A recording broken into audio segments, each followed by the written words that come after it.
Okay, I just think we need a little bit of understanding of applause.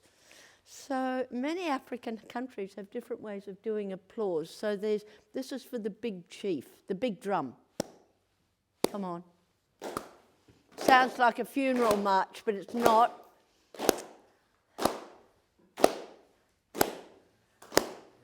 Okay, if you're not enthusiastic about something, you've got this one.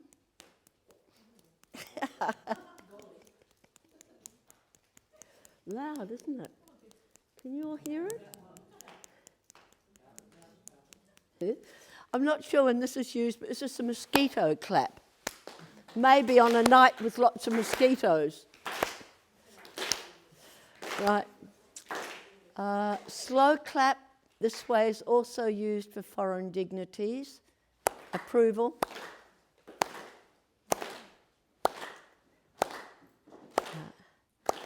And then we have fast clap, which means go away. So what is it what we do? We really approve. Hey! Righto. We don't approve. Yes, so culturally it's a bit different. Okay, so that's cultural. Yeah. A round of applause. A which? A round of applause. Oh, what a pun. Okay. Oh, go on, everyone try. Oh, oh, oh. Couldn't do it. Okay. Yeah. Yeah. Oh, gosh, I'm brave. Stand, do this. And then say this. Boing, boing, boing, boing. Oi, oi, oi, oi.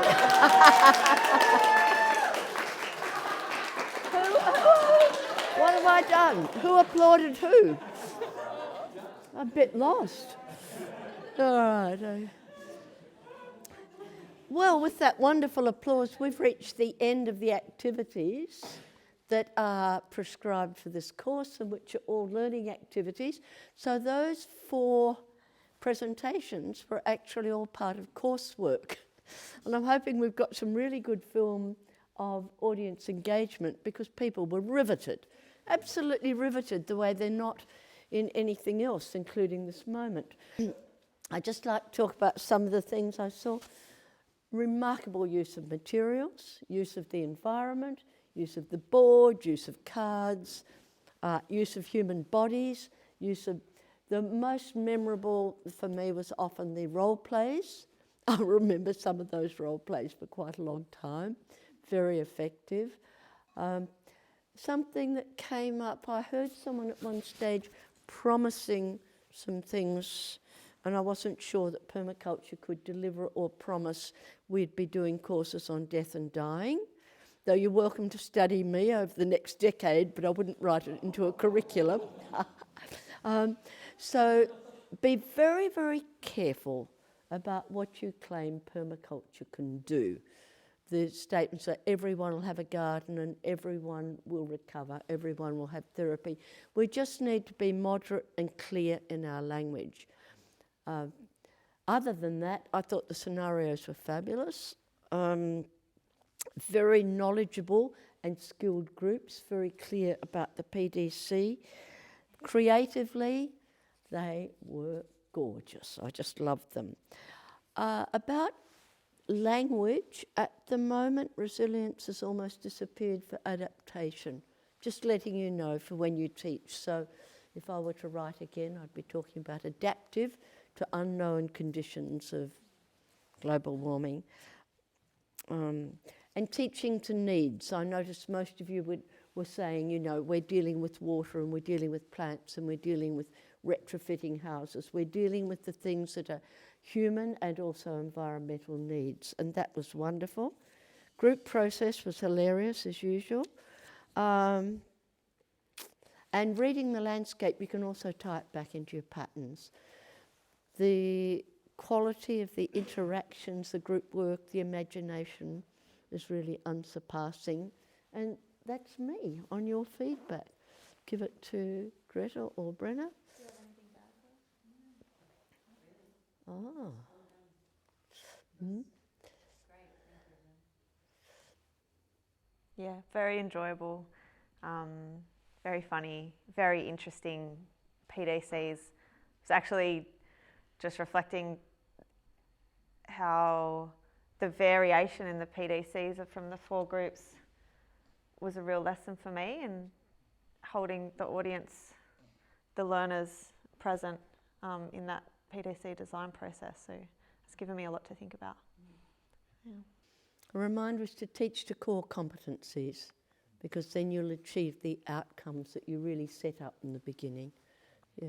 And also that, like, I was here listening in, eavesdropping on the group work sessions, and oh my goodness, with large groups and a really difficult, vague brief, people did an amazing job in this course, and there weren't too many people storming out and leaving the course and driving to town and slamming doors. Didn't think I heard much of that at all, which doesn't always happen. And reflecting on that process, when we then go to, as with our teaching hats on, organising group work, I'm sure there were some lessons in this week for you on that level as well. Okay. Thought of anything you'd like to add now, Greta? I saw people today presenting in a way that they weren't at the beginning of the week. And that's always a really beautiful place to get to, where you see people's body language is a lot more open, they feel a lot more confident, or they appear a lot more confident. They might not feel more confident. They appear more confident in their public speaking, in their presentation, and within themselves in a group dynamic and on a stage, or being the centre of attention. And that's a really beautiful journey to watch people go through across the week. And I just wanted to, without naming names, but just recognise that. And if you feel that within yourself, then I'm smiling at you. So in the final day, there's a whole bunch of stuff that we go through, checking off a list for PDCs and also in this course. And we'll be starting some now and then continuing into the next session after lunch. Before lunch, in the remainder of this session, we'll be focusing on revision and review. So everyone has about 10 minutes now. The invitation is to stand up, grab your phone if you'd like to, grab your book if you would like to, and have a look around the posters on the walls, any notes that you've got in your book, and just reviewing the course content. And if there's anything that really stands out for you in your mind, any burning questions, anything that wasn't covered, anything you'd like to celebrate, we'll come back and have a little chat about that. So, Jasper? Just with when you said the phone, was it, I can't quite remember, did you say you were going to, those posters would be available later, or were you thinking you might take photos of you? I'll take pictures of all of them and send them through in the digital folder that everyone's getting, and they'll also be up till, we'll probably take them down at the end of the night tonight or tomorrow morning, so you have another chance to take photos, but if you'd really like to do that now, you're very welcome to. So the purpose of this exercise, which you do on your PDC, is for people to evaluate at this stage their own learning. Where did I shift on this from the beginning to the end? So have I got an understanding of learning styles I didn't have before?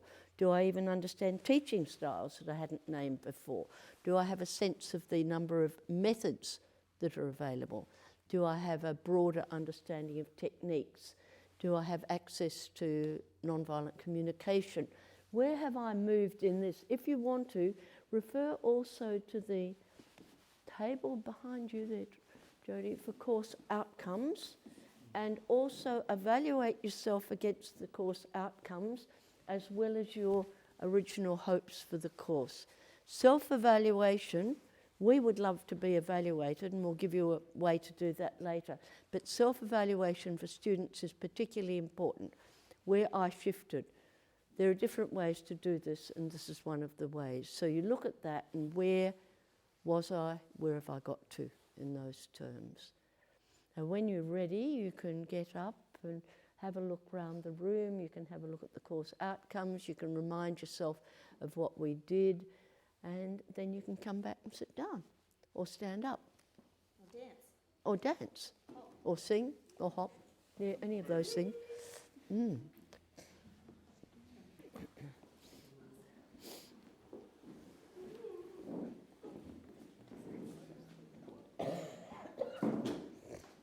I'll sign the books at lunchtime. I didn't tell you before because you were the last group, and I thought it's not necessary to say this. We'll do it later. Oh, there's something I was going to ask you. Yeah, I can ask you I don't know. something. No, you did it immediately. I was about to send you a little sticker saying, would you mind filming the audience reaction to that? Because it's so attentive. You can barely get it in a lecture. Right, and it was absolutely brilliant. The attention was quite riveting on the thing, and you need, when you're showing the effect of teaching, you need to show the effect on the students or audience. I Hmm? hope I didn't embarrass you. No, I've no idea what I was doing or why. I don't understand that. Tell me what it is. It was part of our group morning was energizer. it? We all were doing it. Good. And then we just did one then, or a couple of people were, and then someone said, wouldn't it be great if we got Rose to do one? I'm like, oh no, it's not going to happen, but it just No. came to me then. I don't mind. No, not the least. Totally forgettable. If it's forgettable, it's hidden outcome. I can do one of those. Yeah, no. One of the things that I've really got a lot out of is review or appraisal process, not appraisal. Yeah, And I want to ask you, what's been the hardest part of this week? yeah. Are you asking me? Yeah. Oh, well, I've been sick. Mm. And my energy's just down and my eyes water, and I'm trying not to be preoccupied, but it keeps you working on 3 cylinders instead of 4. And normally I would have had a lot more energy for things, but as it is, this is the best I can do at this moment, that's all. So the hardest thing for me was that. Nothing else was really difficult. It really wasn't. It was, whether I could breathe at night or coughed or I'm feeling irritated because I've had 5 weeks of it and it's just debilitating. That's all. Nothing else. There wasn't an individual, a group, a moment of devastation or we're not getting through it or what will we do about so-and-so. Remarkably good group. We're all quite stoked actually. Yeah. So what's been the best part for you? I think the best part is seeing finally what people have learnt and how they present it. Because then when you see people actually doing it and presenting it and watching it, you think, yes, it's there, it's embedded. That's actually the final exam for everyone. And so is their design exercise. If you want to know what people have learnt, you give them the final exercise. It's similar for everyone and you've got an idea. Exam insofar as you're always wanting to improve your teaching. And because you want to improve your teaching, you have to see how the students do and you need to see the whole class. So that's how it works for me. So that this morning has been absolutely terrific. Yeah. Yeah. Shit, I didn't know we were getting access. I use PowerPoint. I'm in trouble. I use PowerPoint. I'm in trouble. No, PowerPoint. As I said, there's the Al Gore model of PowerPoint, and I've seen people actually present all that also as a flower, or a tree, or leaves, or PowerPoint doesn't have to be linear either. It's good, but there are so many ways to do it. We did a workshop after one of these on materials, and we did all best materials for printed materials, best materials for booklets, best materials. We wrote a radio program, we wrote disaster stuff, all aimed at best learning practice. And so this is like the PDC, you touch it and you have a bit of a taste, but it's really just a smorgasbord of flavours, and behind it there's all this depth.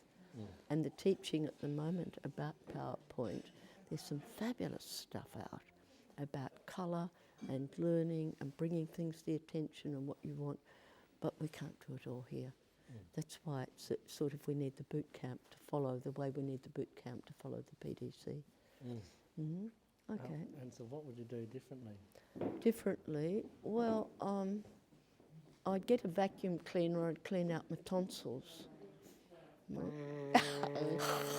I'd suck out my tonsils and lungs, and I'd get Jodie to have taken out my tonsils last night, and the dog could have had them, and I would have had them clean out my lungs. That's what I would have done differently.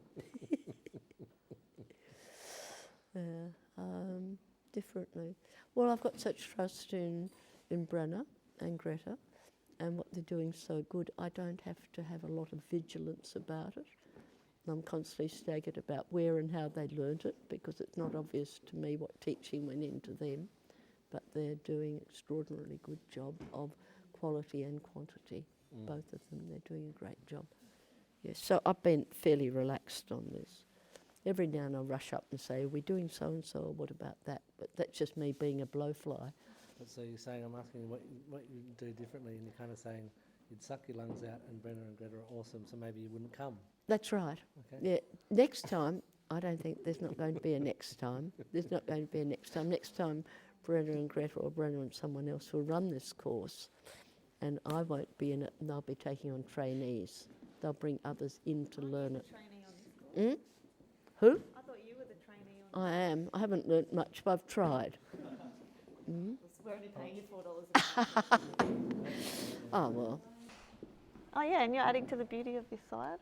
I've got Kathy doing a great job of that too. What have you found the hardest about this course? Is this your official job as the debriefer? One of my favourite things is the debriefing process, so I'm reflecting on it by asking you guys, yeah. Hardest for me,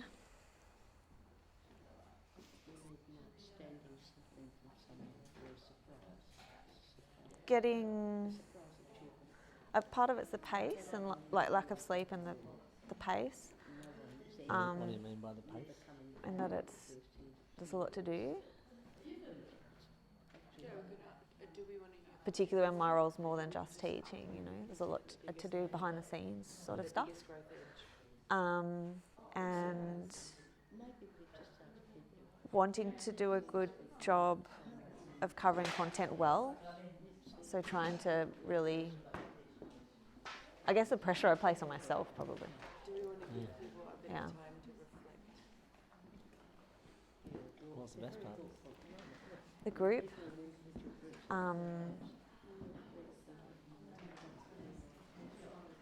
The flow state that I've achieved in this one. So every time I teach a big course, it gets a little easier. Feeling really comfortable, and also I felt really spacious in this course. I'm not as worried about the content because I've covered it recently. So noticing that I have a lot more energy and curiosity about people and their needs, their journey, time to check in, have those deep conversations was really so nice to reach a stage where I have emotional space left for that. I notice that's in your teaching philosophy. So I imagine it would be hard to not be able to do that because you're so full. Yeah, or when you literally don't have the time. Yeah. I think we need an outstanding something from someone, or a surprise. What was a surprise? A surprise achievement. Because I don't think anyone really dropped the ball. No one has ended up never coming back or bursting into tears, or, you know, it's actually that. Do we want to hear from everyone, or we just ask people to consider their biggest learning or their biggest growth edge? What surprised them? Maybe we could just ask people. If we ask people who want to speak, we'll end up the same old ones. Let's see, we might take every third person. That's quite easy, because they can talk about it at lunch. Do we want to give people a bit of time to reflect? Yeah, well, they're very thoughtful at the moment. Look, when people are in individual groups, look at their eyes. Right? They're all thinking at the moment. They don't need a lot of time for reflecting. I can see it happening. But in terms of their biggest growth edge? Okay, so it's a learning edge. We can ask that. But on the whole, I'd say they've probably got it. Or they could talk to the person next to them. Because they're already doing it informally. Yeah, we'd like to hear some big surprises. We'll check in time with Brenna, because I'm not following time at the moment. Yeah, we have about half an hour plus. Notes that I take for myself end up to be like a burden later to sort through. So I think every evening, consolidating the day, having like a half-hour ritual every evening to consolidate what I learned from my teaching and how to make it better, instead of just scrolling random things and figuring it out at the end. I'll definitely do that next time. Self-evaluation on a daily basis. Reggie has got a great format that she uses. It's about 6 sentences with like, you know, what were the teacher-led things that worked the best? What was student-generated? How can I support learning difficulties in learning that people are having? How can I extend? You know, so it's a very learner-focused set of questions, but there's also got the reflection on your teacher-led stuff. I'd like that list from her. Yeah, that'd be great. I imagine that you can just tailor your own. Yeah. You know, like look at something like that and go, oh yeah, and then you've just got a one-sheet thing. And often when I used to do it regularly years ago when I was a classroom teacher, I had it at the end of the week thing, and you'd go, I don't care about that one, don't care about that one, do the other ones, and it's like, I'd love that list. Yeah. Seen you all before somewhere. I was watching this theatre recently. You look like some of the actors in that play.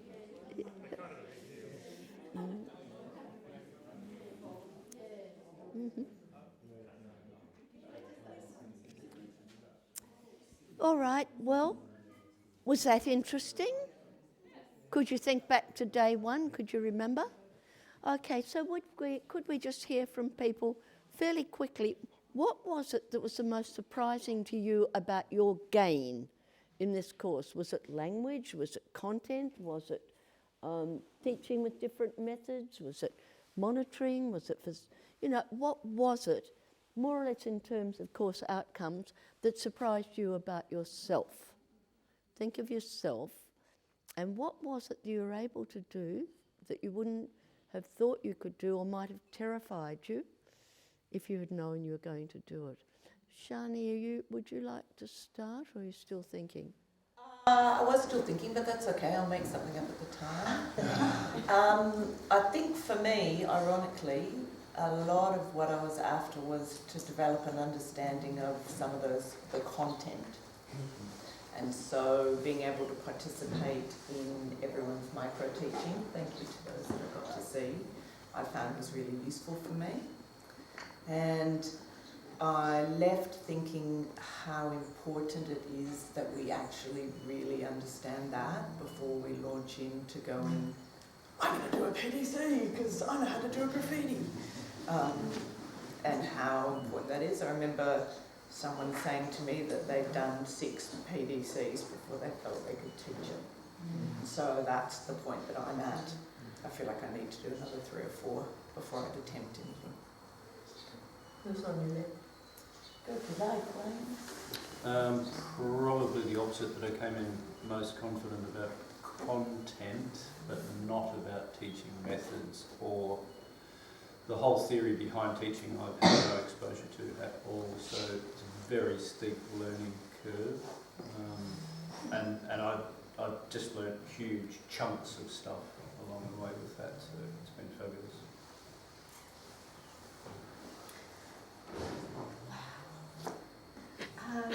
Pass? Yeah, I think for me it was confidence, and just getting the foundations of teaching, because I hadn't, I'm a bit like Wayne, I hadn't had any experience in the how to communicate well, how to teach. So that's been something that I'll take away.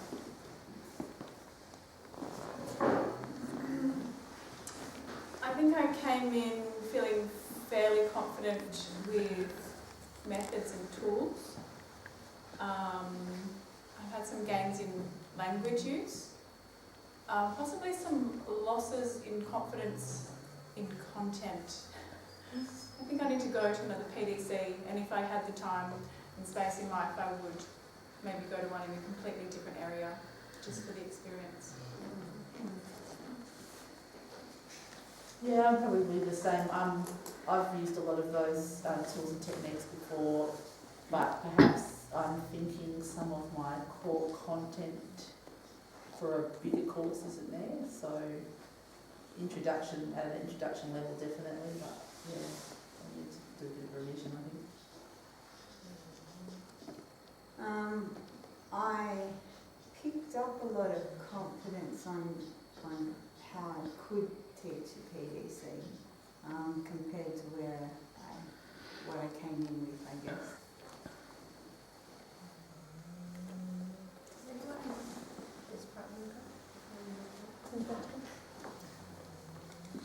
found it really challenging and interesting being both the student and the teacher and switching hats, or sometimes almost wearing them at the same time.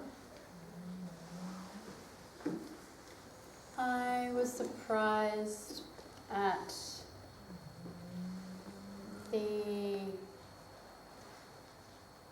feelings that I would have to know all of the content before teaching.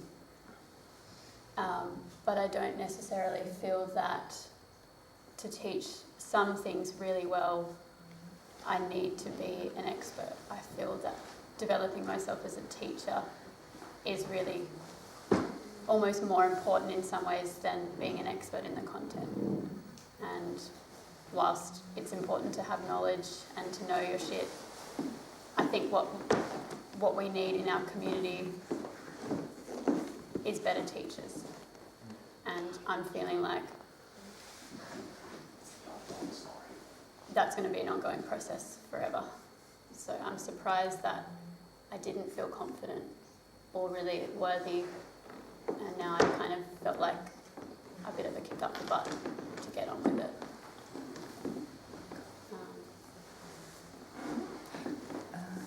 I feel, I don't know if I can articulate, I feel like I surprised myself a little bit because I just came hoping for some inspiration and some teaching tools and to be here because I just was really looking forward to it. And now I'm all like, oh wow, that whole, you took us on a journey, you told us what you were doing, but somehow still only at the end now I'm like, oh, that's what they did.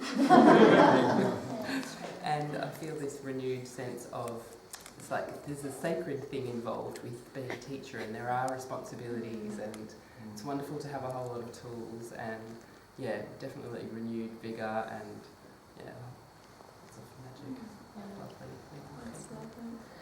Yeah, echoing a lot of what you two just talked about. I think the power of questioning is probably what I got the most out of this. I found between the first two micro teachings after we, practiced that, between the third and fourth one was such a change in my confidence going into it because it wasn't all about me and my content and what can I teach the students. It was practicing what I thought my teaching values were, that I, that I respected my students' lived experiences and all that, but really the way I was doing it didn't reflect that at all, but suddenly the shift was all on, how are my learners feeling and what can they bring to the table, and yeah, that's been a huge takeaway. Thank you.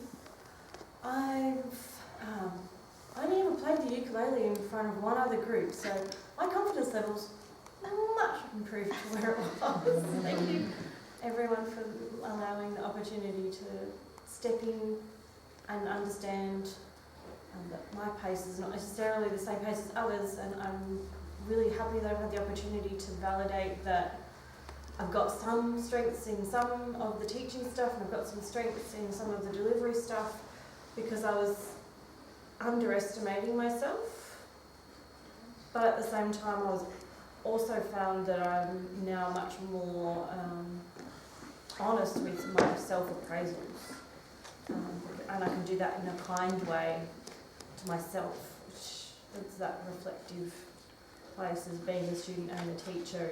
It's a really interesting headspace to be in both at the same time. Thank you.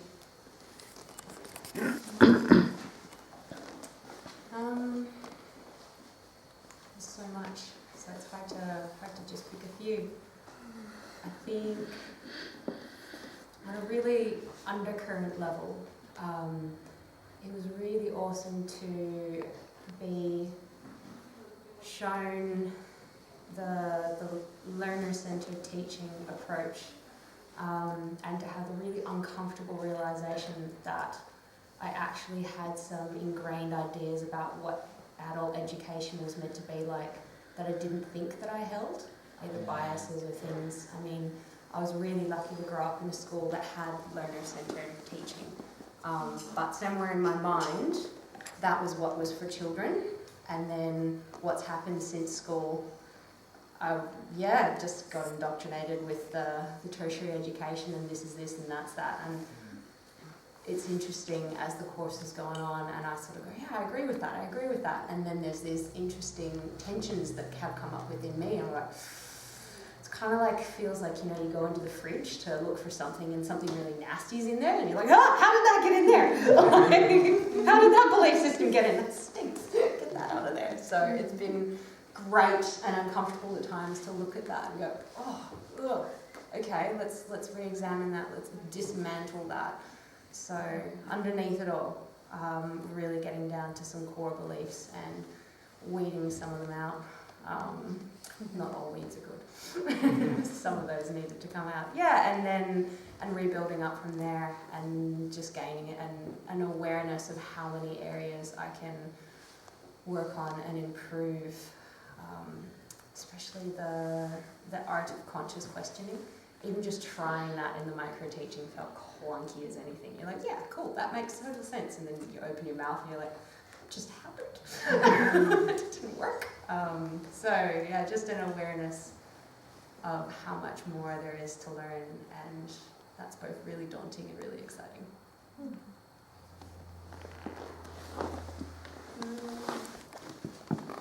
I came in confident on one style of teaching and learnt a really amazing way of teaching with the learner-orientated method.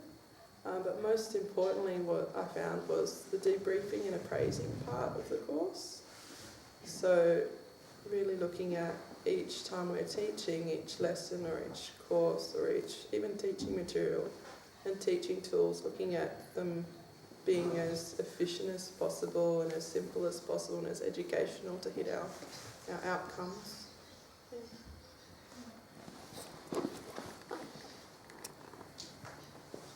I found there's still a lot to learn. Probably be a lifetime of learning, I think. Not only with the content, but also with the teaching.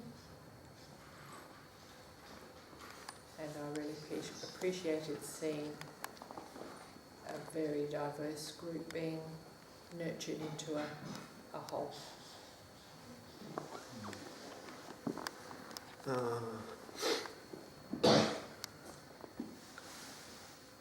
think I've got a much better perspective on all the stuff that's involved in being a teacher, and I'm really grateful for that. It's more complex than I thought it was going to be, but I'm also grateful for that. Something Brenna said at the start of the thing of like teaching skills are also life skills is a sort of takeaway that I can apply that learner-centered thinking in my interactions when people are just asking me questions and not necessarily in the formal sort of teaching environment.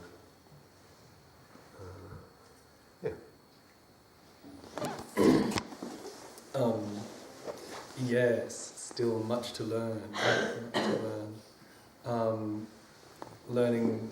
I learned a sense of balance here, not too brief, not too long.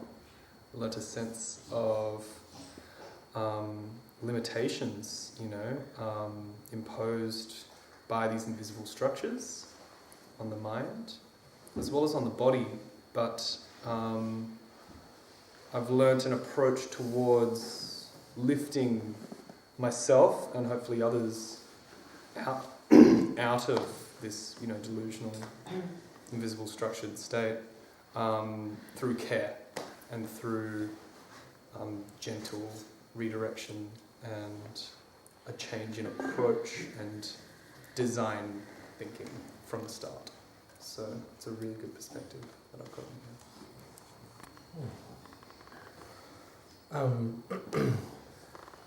The deep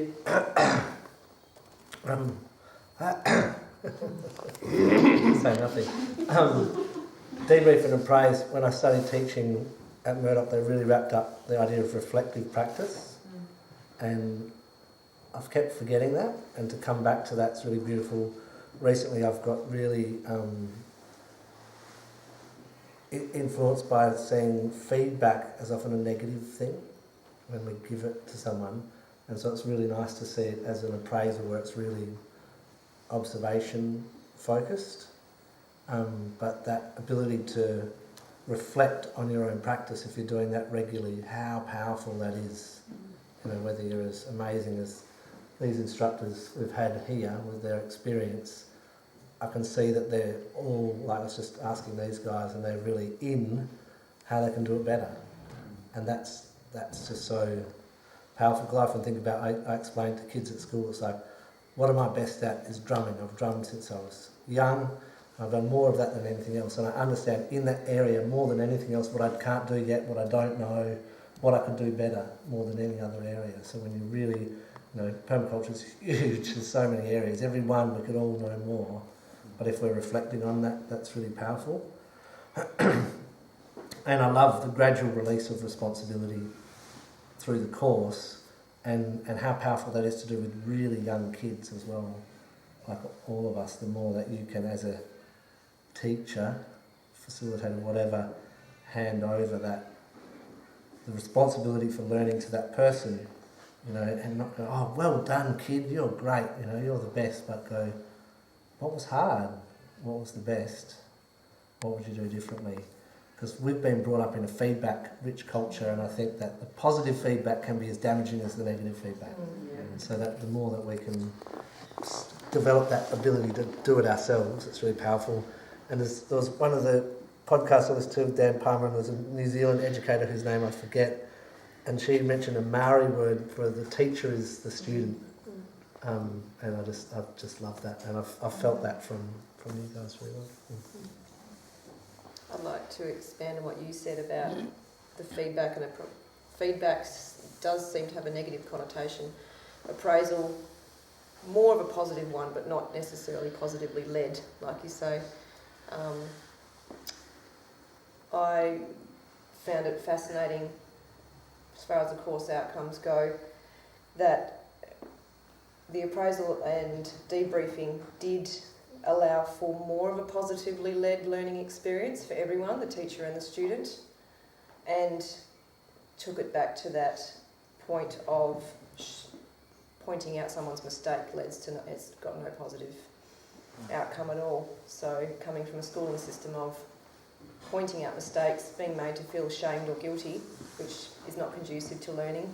This is such a wholesome grounding structure, and I do really appreciate coming here and learning about the structure and flow, not just of a PDC, but of an actual teaching session itself.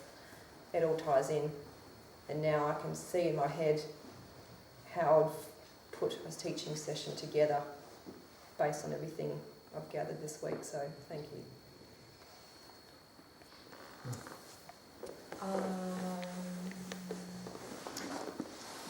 I've learnt so much this week about how to facilitate this course. I've only done it a couple of times myself before now, and I'm preparing for a few more in very different contexts, but getting to see and be a part of Brenna and Rose's facilitation of this course has taught me so much. Especially, I'm a words person. I can have a poster with just words, but the way that Brenna uses visuals and pictures is really inspiring to me, and I'm looking forward to pushing myself to try and display information through pictures as an effective form of communication. And also, what I love about micro-teaching and what this course has really brought forward for me is there's so much experience of permaculture and permaculture knowledge and teaching in the room, and getting to see and hear other people's content, the way they teach things. It's just always really inspiring to me to go, oh yeah, you could teach it that way, you could do that, you could do this, you know, and it kind of, it's very humbling and inspiring, so. I came here with very little knowledge of all of that, so even retaining 10% of that for me it's 100%. And makes me more confident in myself, and makes me realize as well that I've got a lot to learn and a long path to become an effective teacher, but a path that I want to walk on. I feel like I've been creatively deconstructed by a few very clever people here, and I feel very happy though that there's all you amazing people around to help make a positive rebuild in that space. Thanks. I guess I always respected teachers a lot, but now there's a profound awe of what a good teacher can bring. And I hope I can find some confidence within myself and think permaculture is important, and principles and ethics, like if we can share it as well, would be awesome. Yeah, I've learned heaps, especially about communication, just many different forms, whether it's visual or stuff, but a lot in language. My language has definitely improved in ways of communication. That my confidence has gone up. My first meeting, I was a bit shaky and very nervous and struggled to get through. But yeah, it's definitely improved a lot, and I've realised that my ability to improvise is actually quite strong within myself. So I'm pretty happy to kind of like see that. Yeah.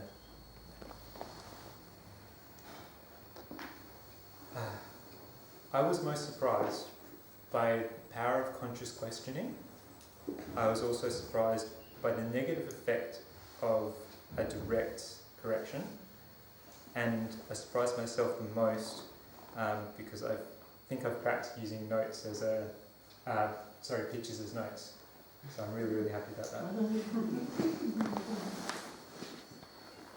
I'm usually very serious, very content focused. I work hard, I find it hard. I can get very grim. I set myself the goal of talking less so that people would learn more. And I had a hope that I would take away with me some materials that I'd used in the micro-teaching as the beginnings of things that I'll use in other places. What blew me away was that I had previously thought that that would be really hard. I mean, if getting the content was hard, this would be terrible. It's easy! It was easy! My jaw's on the floor. It's easy! And it's fun! And why have I been trying so hard? And my participants might learn an awful lot more from now on.